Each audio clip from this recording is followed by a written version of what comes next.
Good morning guys, welcome to GK Genius Galaxy. दोस्तों, आपका बहुत बहुत स्वागत है हमारे इस YouTube channel GK Genius Galaxy पे। मेरा नाम ब्रजेश सिंह है और आज की इस वीडियो में हम लोग पढ़ेंगे सौरमंडल के शीर्ष 25 महत्वपूर्ण प्रश्न जो कि परीक्षा की दृष्टि से बहुत ही ज़्यादा इंपॉर्टेंट होने वाले हैं। दोस्तों, जैसे कि आप जानते हैं, सौरमंडल हमारे ब्रह्मांड का एक अनोखा हिस्सा है जिसमें सूर्य ग्रह, उपग्रह, धूमकेतु और कई अन्य खगोलीय पिंड भी शामिल हैं। ये प्रश्न न केवल प्रतियोगी परीक्षाओं के लिए बहुत ही ज़्यादा इम्पॉर्टेंट होंगे, बल्कि आपकी सामान्य ज्ञान को भी ये बढ़ाएंगे। दोस्तों, आज की इस वीडियो में हम पढ़ेंगे 25 महत्वपूर्ण प्रश्न जो कि बहुत ही ज़्यादा इम्पॉर्टेंट होंगे अगर आप किसी भी तरह की प्रतियोगी परीक्षा की तैयारी कर रहे होंगे। दोस्तों, वीडियो को लास्ट तक देखिएगा। अगर वीडियो आपको पसंद आए तो वीडियो को लाइक कीजिएगा और चैनल पे अगर पहली बार आए हैं तो चैनल को सब्सक्राइब कर लीजिएगा और अपने दोस्तों तक भी शेयर कीजिएगा जिससे उनकी भी मदद हो सके अगर वो किसी परीक्षा की तैयारी कर रहे हैं। तो चलिए शुरू करते हैं इन 25 प्रश्नों में पहले प्रश्न के साथ। प्रश्न नंबर 1, सूर्य के चारों ओर घूमने वाले खगोलीय पिंड क्या कहलाते हैं? आपके ऑप्शन है: ए ग्रह, बी उपग्रह, सी पुच्छल तारा, डी उपरोक्त सभी। सही जवाब ऑप्शन ए ग्रह। दोस्तों, जैसे कि आप भी जानते हैं, सूर्य के चारों ओर जितने भी घूमने वाले खगोलीय पिंड हैं उनको हम ग्रह कहते हैं। अभी तक हमारे सौरमंडल में 8 ग्रह हैं। 9वां ग्रह जो प्लूटो था उसको अब हम ग्रह नहीं मानते हैं, उसे ड्वार्फ प्लैनेट के नाम से जाना जाता है। प्रश्न नंबर 2, चंद्रमा पर किसी वस्तु का भार पृथ्वी पर उसके भार के कितने भाग के बराबर होता है? आपके ऑप्शन है: A 1/10, option B 1/8, option C 1/6, option D 1/4। सही जवाब ऑप्शन सी 1/6। प्रश्न नंबर 3, किस विद्वान को सौरमंडल के बारे में विश्व के समक्ष जानकारी प्रस्तुत करने का श्रेय जाता है? आपके ऑप्शन है: A Copernicus, option B Kepler, option C Galileo, option D इनमें से कोई नहीं। सही जवाब ऑप्शन ए कॉपरनिकस। दोस्तों, पोलिश खगोल शास्त्री निकोलस कॉपरनिकस को सौरमंडल के बारे में दुनिया को जानकारी देने का श्रेय दिया जाता है। उन्होंने सन 1543 में अपनी किताब डी रेवोल्यूशंस आर्बियम कोलेस्ट्रियम में बताया कि ग्रह सूर्य के चारों ओर घूमते हैं, न कि पृथ्वी के चारों ओर। कॉपरनिकस ने सूर्य को केंद्र में रखकर सौरमंडल का मॉडल तैयार किया था, जिसे होलियोसेंट्रिक मॉडल कहा जाता है। प्रश्न नंबर 4, सौरमंडल में कुल कितने ग्रह हैं? आपके ऑप्शन है: ए 12 ग्रह, बी 10 ग्रह, सी 9 ग्रह, डी 8 ग्रह। सही जवाब ऑप्शन डी 8 ग्रह। दोस्तों, हमारे सौरमंडल में टोटल 8 ग्रह हैं। अगर हम बात करें उनके नाम की तो पहला नाम है बुध, दूसरा है शुक्र, तीसरा पृथ्वी, चौथा मंगल, पांचवा बृहस्पति, छठा शनि, सातवां यूरेनस और आठवां नेपच्यून। दोस्तों, इन ग्रहों को सूर्य की दूरी के हिसाब से याद रखने का एक बहुत ही आसान तरीका है। अगर आप याद कर पाएँ: my very efficient mother just served us nuts. तो ये भी एक शॉर्टकट तरीका है जिससे आप जीवन भर इसको याद रखेंगे, कभी भी नहीं भूलेंगे। प्रश्न नंबर 5, निम्नलिखित में से किसने ब्रह्मांड के विस्तार की अवधारणा की खोज की थी? आपके ऑप्शन है: A Edwin Hubble, option B Carl Edward Sagan, C Charles Messier, D Tycho Brahe. सही जवाब ऑप्शन ए एडविन हबल। दोस्तों, ब्रह्मांड के विस्तार की अवधारणा की खोज अमेरिकी खगोल शास्त्री एडविन हबल ने की थी। उन्होंने 1925 में अवलोकन करके साबित किया कि ब्रह्मांड का विस्तार हो रहा है। हबल ने यह भी पाया कि दूर की आकाशगंगाओं की गति और पृथ्वी से उनकी दूरी के बीच सीधा संबंध है। इसे अब हबल के नियम के नाम से जाना जाता है। प्रश्न नंबर 6, चंद्रमा किस पिंड का उदाहरण है? आपके ऑप्शन है: ए पारदर्शी, ऑप्शन बी प्रकाश युक्त, ऑप्शन सी पारभासी, ऑप्शन डी ज्योतिहीन। सही जवाब ऑप्शन डी ज्योतिहीन। दोस्तों, चंद्रमा एक ज्योतिहीन पिंड है क्योंकि यह अपने आप प्रकाश का उत्सर्जन नहीं करता है। चंद्रमा सूर्य के प्रकाश को परावर्तित करके चमकता है। जो वस्तुएं अपने आप प्रकाश उत्सर्जित नहीं करती हैं उन्हें ज्योतिहीन पिंड कहा जाता है। प्रश्न नंबर 7, निम्नलिखित में से किस ग्रह को विशाल गैस के रूप में जाना जाता है? आपके ऑप्शन है ए पृथ्वी, ऑप्शन बी पारा, सी शुक्र, डी बृहस्पति। सही जवाब ऑप्शन डी बृहस्पति। प्रश्न नंबर 8, पृथ्वी अपनी ही धुरी पर 1 घंटे में कितने डिग्री घूमती है? आपके ऑप्शन है ए 10 डिग्री, ऑप्शन बी 20 डिग्री, सी 24 डिग्री, डी 15 डिग्री। सही जवाब ऑप्शन डी 15 डिग्री। दोस्तों पृथ्वी अपने अक्ष पर 1 घंटे में 15 डिग्री घूमती है। पृथ्वी 24 घंटे में अपने अक्ष पर 360 डिग्री का चक्कर लगाती है, इसलिए ही यह 1 घंटे में अगर 360 डिग्री से 24 से भाग दे दिया जाए तो वो 15 डिग्री घूमेगी। दोस्तों पृथ्वी से जुड़ी कुछ और बातें अगर हम लोग पढ़ना चाहें तो इसमें आपको मैं बताना चाहूँगा, पृथ्वी अपने अक्ष पर 1670 किलोमीटर प्रति घंटे की रफ्तार से घूमती है। पृथ्वी अपने अक्ष पर 23.4 डिग्री झुकी हुई है और इसे ऑब्लिक्विटी कहते हैं। इंग्लिश में ऑब्लिक्विटी लाइक OBLIQUITY। पृथ्वी के अक्षीय झुकाव से होने वाले दोलन को न्यूटेशन साइकिल कहते हैं। प्रश्न नंबर 9, यूरोपा किसका प्राकृतिक उपग्रह है? आपके ऑप्शन है शनि, ऑप्शन बी बृहस्पति, सी यूरेनस, डी मंगल। सही जवाब ऑप्शन बी बृहस्पति। दोस्तों यूरोपा बृहस्पति ग्रह का प्राकृतिक उपग्रह है। यह बृहस्पति के 95 चंद्रमाओं में से चौथा सबसे बड़ा चंद्रमा है।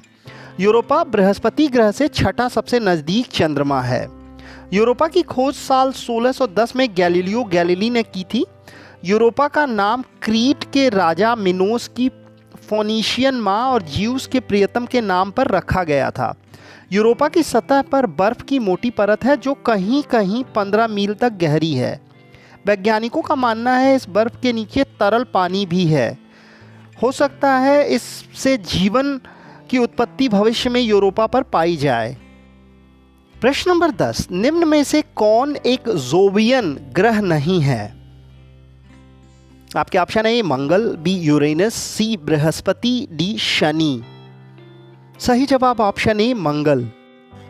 दोस्तों मंगल ग्रह जोवियन ग्रह नहीं है क्योंकि यह गैसों से नहीं बना है। इसकी वजह ठोस सतह है। जोवियन ग्रह जो होता है वो हाइड्रोजन और हीलियम गैसों से बने होते हैं और आकार में बहुत बड़े होते हैं। इनकी कोई ठोस सतह नहीं होती है।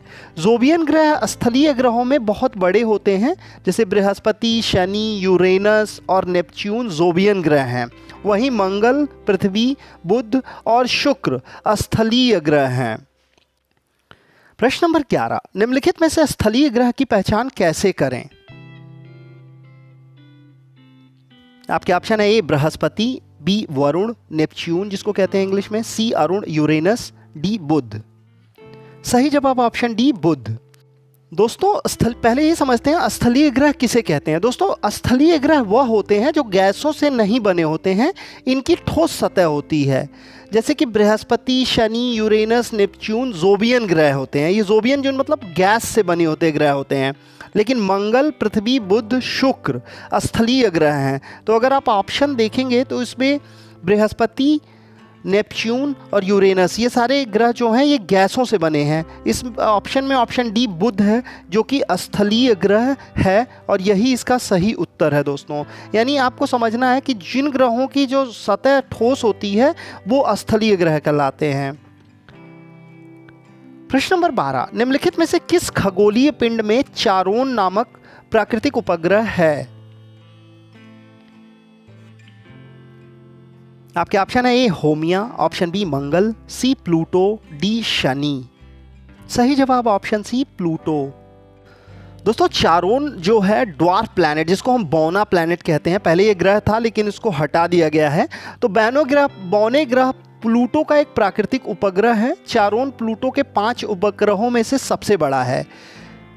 इसकी औसत त्रिज्या जो है वो 606 किलोमीटर है। यानी चारोन को प्लूटो 1 के नाम से भी जाना जाता है। प्रश्न नंबर 13, निम्नलिखित में से किस ग्रह का कोई चंद्रमा नहीं है? आपके ऑप्शन है ए शनि, ऑप्शन बी शुक्र, सी यूरेनस, डी बृहस्पति। सही जवाब ऑप्शन बी शुक्र। दोस्तों शुक्र ग्रह का कोई भी चंद्रमा नहीं है। इसके अलावा बुध ग्रह का भी कोई चंद्रमा नहीं है। अभी तक हमारे वैज्ञानिकों के लिए ये बहुत बड़ा रहस्य है कि शुक्र और बुध के कोई भी चंद्रमा न होने के लिए उनके पास कोई ठोस वजह नहीं है, मतलब अभी तक वैज्ञानिक ढूंढ नहीं पाए हैं दोस्तों। प्रश्न नंबर 14, निम्नलिखित में से किस ग्रह का अपना कोई उपग्रह नहीं है? आपके ऑप्शन है ए बुध, बी शनि, सी बृहस्पति, डी मंगल। सही जवाब ऑप्शन ए बुध। दोस्तों दिए गए ऑप्शन में अगर हम बात करें तो बुध ग्रह का कोई भी उपग्रह नहीं है। इसके अलावा एक और सौरमंडल में ग्रह है जिसको हम कहते हैं शुक्र ग्रह, इसका भी कोई प्राकृतिक उपग्रह नहीं है। बुध ग्रह सौरमंडल का सबसे छोटा ग्रह है, यह सूर्य से सबसे नज़दीक है। बुध ग्रह को सूर्य का एक चक्कर पूरा करने में करीब 88 दिन लगते हैं। शुक्र जो बुध ग्रह है सूर्य से बहुत नज़दीक होने के कारण उसका द्रव्यमान कम होने की वजह से इनके पास कोई उपग्रह नहीं है और ये सबसे ज़्यादा गर्म ग्रह भी है दोस्तों। प्रश्न नंबर 15, चंद्रमा या एक उपग्रह की कक्षा में पृथ्वी के सूक्ष्म बिंदु को क्या कहते हैं? आपके ऑप्शन है ए उपभू, ऑप्शन बी ग्रहण, सी गजपुष्ट, डी उपभू। सही जवाब ऑप्शन डी उपभू। दोस्तों पृथ्वी के चारों ओर चंद्रमा या किसी उपग्रह की कक्षा में पृथ्वी के सबसे नज़दीकी बिंदु को उपभू कहा जाता है, वहीं पृथ्वी से सबसे दूर के बिंदु को अपभू कहा जाता है। चंद्रमा पृथ्वी का एकमात्र उपग्रह है। चंद्रमा पृथ्वी के आकार का 1/4 से थोड़ा सा ज़्यादा है। चंद्रमा और पृथ्वी के बीच की औसत दूरी जो है 3,84,400 किलोमीटर है। चंद्रमा पृथ्वी के गुरुत्वाकर्षण बल की वजह से अपनी कक्षा में टिका रहता है। चंद्रमा अंडाकार कक्षा में घूमता है और पृथ्वी के केंद्र में होता है। चंद्रमा और पृथ्वी के बीच की दूरी को लूनर दूरी भी कहा जाता है। प्रश्न नंबर 16, ग्रेट बियर्स नामक तारामंडल क्रीड़ा निगम से बना है। आपके ऑप्शन है ए 3, ऑप्शन बी 7, सी 5, डी 9। सही जवाब ऑप्शन बी 7। दोस्तों ग्रेट बियर तारामंडल 7 तारों से मिलकर बना है। ग्रेट बियर तारामंडल को महान भालू तारामंडल या बड़ा भालू तारामंडल या उर्सा मेजर भी कहा जाता है। देखिए याद रखिएगा, उर्सा मेजर। यह तारामंडल आकाश में सबसे पुराने पहचाने जाने वाले पैटर्नों में से एक है। इसमें 7 तारे एक पैटर्न बनाते हैं जो एक बड़े भालू जैसा दिखता है। ये तारे जुलाई में देखने को मिलते हैं। 7 तारे मिलकर बिग डिपर बनाते हैं। यह चमकीलों तारों का एक प्रमुख पैटर्न है। यह उत्तरी गोलार्ध में मध्य उत्तरी से ध्रुवीय अक्षांशों के लिए परिध्रुवीय है। तो देखिए दोस्तों, कई बार ये पूछा जाता है कि किस तारामंडल को उर्सा मेजर के नाम से भी जाना जाता है, तो ग्रेट बियर्स तारामंडल को उर्सा मेजर के नाम से जाना जाता है। प्रश्न नंबर 17, निम्नलिखित में से किस ग्रह पर उपग्रहों की संख्या सबसे अधिक है? आपके ऑप्शन है बृहस्पति, ऑप्शन बी यूरेनस, सी शनि, डी नेपच्यून। सही जवाब ऑप्शन सी शनि।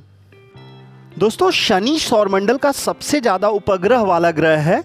शनि के पास 146 उपग्रह हैं। इनमें से 13 उपग्रहों का व्यास 50 किलोमीटर से ज़्यादा है और 53 उपग्रहों का नामकरण किया जा चुका है। शनि के 7 चंद्रमा इतने बड़े हैं कि वो अपने गुरुत्वाकर्षण की खींच से पूरी तरह से गोल आकार के हैं। शनि का सबसे बड़े चंद्रमा का नाम टाइटन है। यह बुध ग्रह से भी बड़ा है। टाइटन सौरमंडल का एकमात्र ऐसा चंद्रमा है जिसका अपना वायुमंडल है। प्रश्न नंबर 18, सूर्य को भरने में पृथ्वी के आकार के कितने लाख ग्रहों की आवश्यकता पड़ेगी? आपके ऑप्शन है ए 10, बी 13, सी 20, डी 50। सही जवाब ऑप्शन बी 13। प्रश्न नंबर 19, सूर्य का एक चक्कर लगाने में बुध ग्रह को कितना समय लगता है? आपके ऑप्शन है 90 दिन, ऑप्शन बी 88 दिन, सी 75 दिन, डी 87 दिन। सही जवाब ऑप्शन बी 88 दिन। दोस्तों बुध ग्रह को सूर्य का एक चक्कर लगाने में 88 पृथ्वी दिन लगते हैं। यह सभी ग्रहों में सबसे तेज है। बुध सौरमंडल का सबसे छोटा ग्रह है। यह सूर्य के सबसे नज़दीक भी है। बुध पर एक सौर दिन उसके साल से 2 गुना लंबा होता है। बुध पर तापमान में बहुत अंतर होता है। बुध पर कोई चंद्रमा नहीं है। बुध अंतरिक्ष में लगभग 1,80,000 किलोमीटर प्रति घंटे की रफ्तार से घूमता है। बुध का निर्माण अंतरिक्ष की गैस और धूल से हुआ है। प्रश्न नंबर 20, कौन सा ग्रह सल्फ्यूरिक अम्ल की सफेद और पीले बादलों की मोटी परत से बना हुआ है?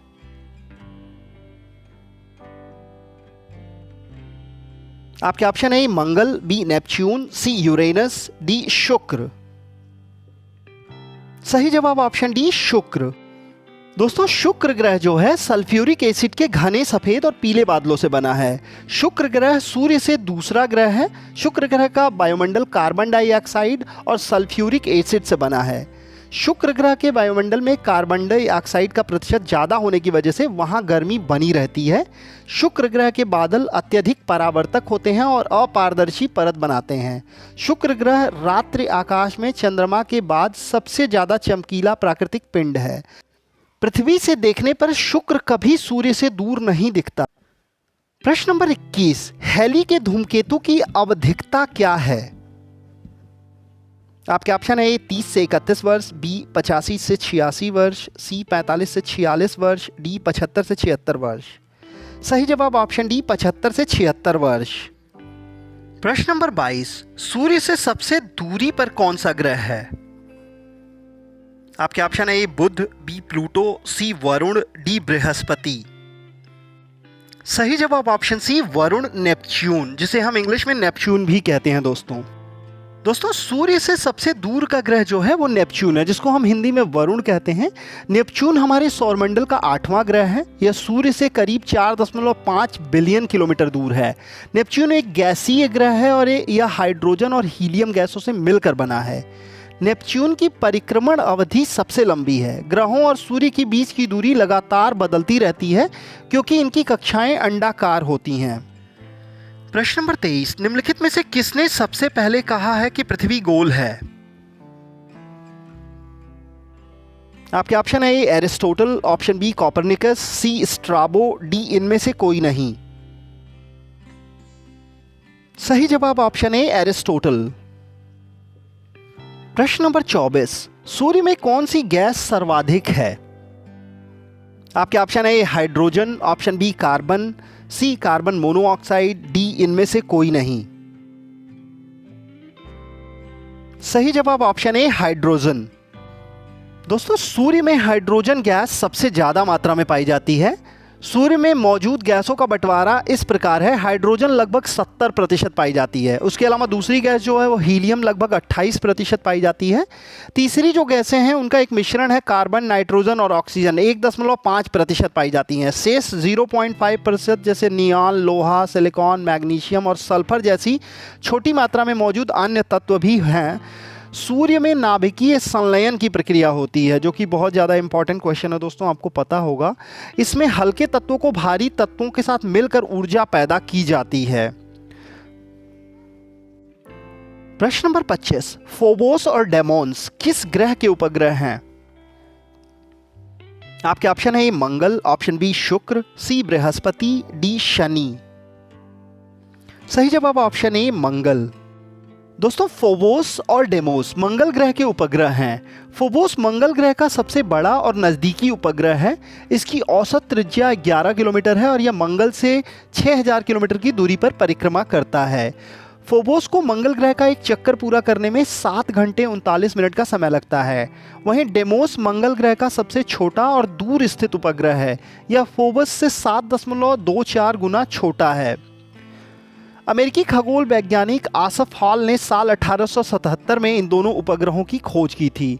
इनके नाम यूनानी पौराणिक कथाओं के पात्र फोबस और डेमोस पर रखे गए हैं। दोस्तों अगर वीडियो अच्छी लगी हो तो वीडियो को लाइक ज़रूर कीजिएगा और चैनल पे नए हो तो सब्सक्राइब कीजिएगा। थैंक यू सो मच दोस्तों, जय हिंद।